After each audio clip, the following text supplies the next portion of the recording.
Hello friends, आज की इस वीडियो के अंदर देखिए हम लोग बात करने वाले हैं सीए फाइनल के अंदर जो आपका एक बहुत ही ज़्यादा इंपॉर्टेंट और बहुत ज़्यादा टेक्निकल लगने वाला पेपर इनडायरेक्ट टैक्स, इसको किस तरीके से आपको तैयार करना है, इसकी रिवीजन आखिरी के 45 दिनों में किस तरीके से होनी चाहिए ताकि आप आसानी से इस पेपर को क्लियर कर लें।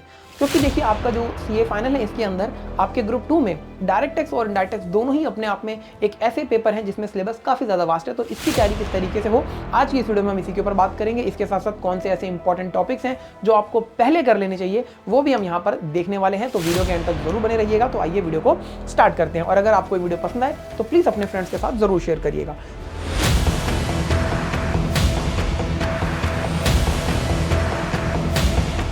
तो देखिए यहाँ पर आपको बहुत एक स्ट्रैटेजिक तरीके से चलना है। ठीक है जी, आपको यहाँ पर अपने सिलेबस को कंप्लीट कब से तरीके से करना है, ध्यान से समझिएगा। इनडायरेक्ट टैक्स के पेपर के अंदर आपके पास दो पार्ट आते हैं। एक आप जीएसटी पढ़ते हैं यहाँ पर, दूसरा आप कस्टम पढ़ते हैं। तो सर यहाँ पर आपको जो जीएसटी है वो 45 डेज के अंदर कंप्लीट करना है। इसके साथ साथ कस्टम आप 20 डेज में करेंगे। इसके साथ साथ फॉरेन ट्रेड पॉलिसीज से भी आपका छोटा सा टॉपिक एक है जिन्हें आप टोटल 5 दिनों के अंदर कंप्लीट करेंगे। तो 45 + 20 65 और 5 70 आपको अपना जो सिलेबस कंप्लीट करना है वो 70 डेज के अंदर करना है। ठीक है जी, इस चीज का आपको यहाँ पर खास ध्यान रखना है। अगर आप 70 डेज में अपना सिलेबस कंप्लीट कर लेते हैं तो आपके लिए यहाँ पर रिवीजन करना और बाकी चीज़ों को करना बहुत आसान हो जाता है। अब सर ये जो सिलेबस कंप्लीट होना है, जैसा कि मैंने कहा, कोशिश कीजिएगा जीएसटी 45 डेज में, कस्टम 20 डेज में, फॉरेन ट्रेड पॉलिसी 5 दिन में करोगे जब आप पहली बार पढ़ोगे। ठीक है जी, अब आपने पहली बार जब इन चैप्टर्स को पढ़ना स्टार्ट किया, जीएसटी से आप स्टार्ट करेंगे क्योंकि आप इंटर में पढ़कर आए हैं, वहाँ पर चीज़ें आपको पता होती हैं, बस यहाँ पर थोड़ी एडवांस हो जाती हैं। तो आप यहाँ पर देखिए डेली 4 से 5 घंटे पढ़ेंगे। अब ये आपको कब पढ़ना है, मॉर्निंग में पढ़ना है, इवनिंग में पढ़ना है, आफ्टरनून में पढ़ना है, डिपेंडिंग अपॉन योर शेड्यूल आप इसको मैनेज कर लेंगे। इसके साथ साथ जब आप अपना देखिए फर्स्ट टाइम क्लासेस कर रहे होंगे, आपको अपने डेटा को ऑर्गेनाइज भी करना है। सर ऑर्गेनाइज करना है का क्या मतलब है? सर आपको यहाँ पर ये देखना है कॉन्सेप्ट करने के बाद कि आपके पास कितने क्वेश्चंस हैं, उनमें से बहुत आसान क्वेश्चन कितने हैं जिन्हें आप सिर्फ एक बार देखोगे, दोबारा नहीं देखोगे, बहुत टेक्निकल क्वेश्चन कौन से हैं जिन्हें आप हर रिवीजन के अंदर देखोगे, उन्हें आपको नहीं छोड़ना है। और कुछ ऐसे क्वेश्चन होते हैं जो कि आपके एवरेज होते हैं जिसमें 70-80% चीज़ें सेम होती हैं, 10 से 20% चीज़ें या 30% चीज़ें कई बार आपको अलग देखने को मिलती हैं। तो उन क्वेश्चन को आप मार्क कर लेंगे और आप हर रिवीजन में उन क्वेश्चन को देखिए करेंगे। अगर इस तरीके से आपके पास सपोज 30 क्वेश्चन निकल कर आते हैं तो पहले 10 क्वेश्चन पहली रिवीजन में, अगले 10 क्वेश्चन अगली रिवीजन में और बाकी के 10 क्वेश्चन आपको थर्ड रिवीजन में करने हैं। लेकिन जो बहुत टेक्निकल क्वेश्चंस हैं, ठीक है जी, वो आपको हर रिवीजन के अंदर अपने करने हैं। सिंपल क्वेश्चन को आपको दोबारा नहीं करना है, इस चीज को आपको करना है। और अगर आपने देखिए अपना सिलेबस कंप्लीट करते वक्त ही इस चीज को नहीं करा तो आपको दिक्कत आएगी। फिर आपको एंड में लगेगा बहुत सारा सिलेबस है, मैं कौन कौन से क्वेश्चंस रिवाइज करूं, सारे क्वेश्चंस करने का तो मेरे पास टाइम ही नहीं है। तो आप पहले ही अगर ये चीज़ ऑर्गेनाइज कर लेते हैं तो आपको आसानी से चीज़ें क्लियर हो जाती है और रिवीजन में बहुत हेल्प मिलती है।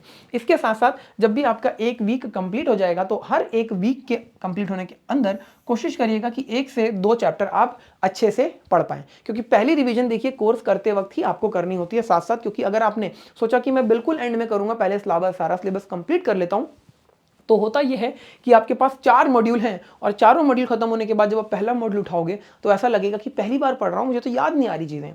तो साथ साथ रिवीजन करेंगे, कोशिश करेंगे कि जब आपका एक वीक हो जाता है आप उस एक वीक के अंदर जो भी आपने चैप्टर्स पढ़े हैं, कम से कम 2 चैप्टर्स आप वहां पर थॉरोली पढ़ सके।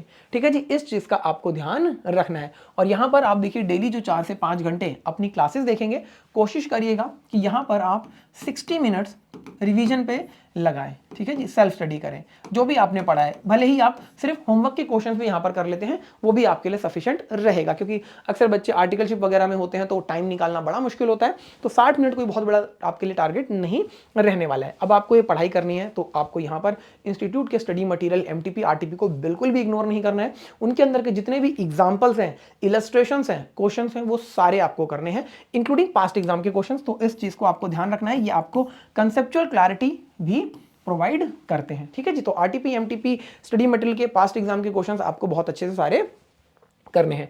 इसके साथ साथ अगर कोई बच्चा यहाँ पर कंसाइज में हर एक चैप्टर के साथ साथ अपने हैंड रिटन नोट्स बना लेता है, वो बहुत ज़्यादा हेल्पफुल होते हैं। क्योंकि इससे आपका चैप्टर इतने अच्छे से आपके दिमाग के अंदर रिटेन हो जाएगा, समझ में आ जाएगा कि आपको दिक्कत नहीं आएगी। अगर आप नहीं बना पा रहे हैं तो आप रिवीजन बुक भी रेफर कर सकते हैं। ठीक है जी, आप देखेंगे बुक के एंड में इंस्टीट्यूट ने भी आपको क्विक रिवीजन्स की फॉर्म में दे रखी हैं चीज़ें, आप उनका भी यूज़ कर सकते हैं। लेकिन अगर अपने बनाएंगे तो बहुत ज़्यादा आपके लिए यूजफुल रहेगा। तो यहाँ पर आपको देखिए 70 डेज के अंदर अपना ये आईडीटी का सिलेबस कंप्लीट करना है। आपने ये कंप्लीट कर लिया। अब आखिरी के 45 दिनों के अंदर आपकी स्ट्रैटेजी किस तरीके से होनी चाहिए रिवीजन की, आइए इसके ऊपर बात करते हैं। फिर मैं एंड में आपको वो इंपॉर्टेंट टॉपिक्स भी बताऊंगा जो आपको पहले करने हैं, किस तरीके से रहेगा। एक छोटा सा एबीसी एनालिसिस हमने इसका बनाया है। तो यहां पर देखिए आपकी जो पहले 15 दिनों की रिवीजन होगी, आखिरी के 45 दिनों की मैं बात कर रहा हूं। इसमें आप 10 दिन में जीएसटी अपना रिवाइज करेंगे, 4 दिन के अंदर कस्टम, और 1 दिन आप डिवोट करेंगे फॉरेन ट्रेड पॉलिसी के ऊपर। ठीक है जी। यहां पर कोशिश कीजिएगा कि आप डेली मिनिमम 10 क्वेश्चंस की प्रैक्टिस हैंड रिटन फॉर्म में करें। आप एग्जाम में कर रहे हैं बिल्कुल इस तरीके से प्रॉपर वर्किंग नोट्स वगैरह बनाकर। ठीक है जी, ये बहुत हेल्प करेगा।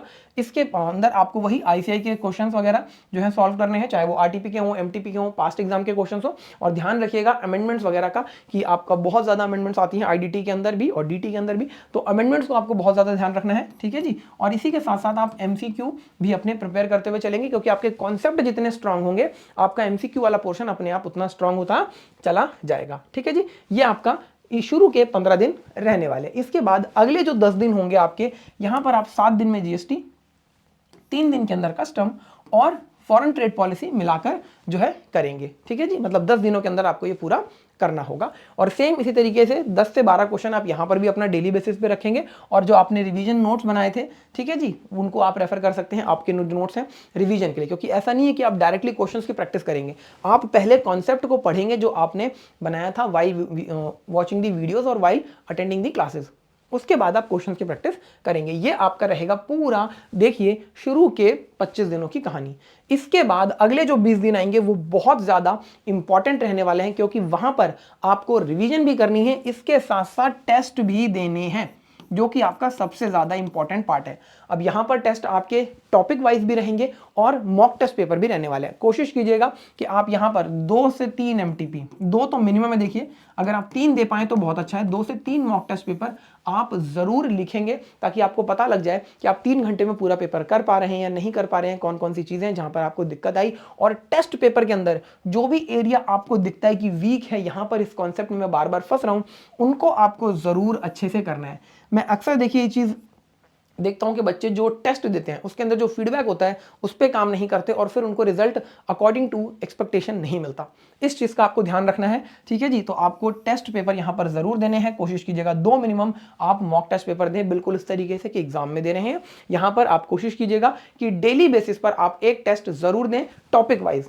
जो आपका मॉक टेस्ट पेपर है वो आप वीक में एक दे सकते हैं। ठीक है जी। ये था आपका पूरा तरीका कि आपको किस तरीके से 45 दिनों में आखिरी की रिवीजन करनी है और किस तरीके से आपको अपने सिलेबस को कंप्लीट करना है।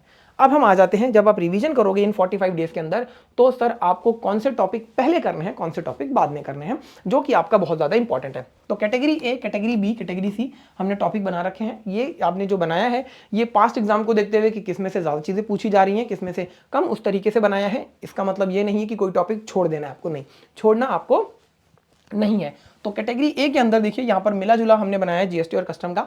आपको इनपुट टैक्स क्रेडिट, जीएसटी के अंदर की एग्जेम्पशंस, वैल्यू ऑफ सप्लाई जिसके अंदर आपके वैल्यूएशन रूल्स आते हैं, इसके साथ साथ पेमेंट ऑफ टैक्स और इंटरेस्ट किस तरीके से लगता है, सेक्शन 50 का जो आपका कॉन्सेप्ट है वो आप देखेंगे। Offences and penalties, charge under GST, section 9 sub section 3 आपने देखा है इसके अंदर काफी ज्यादा।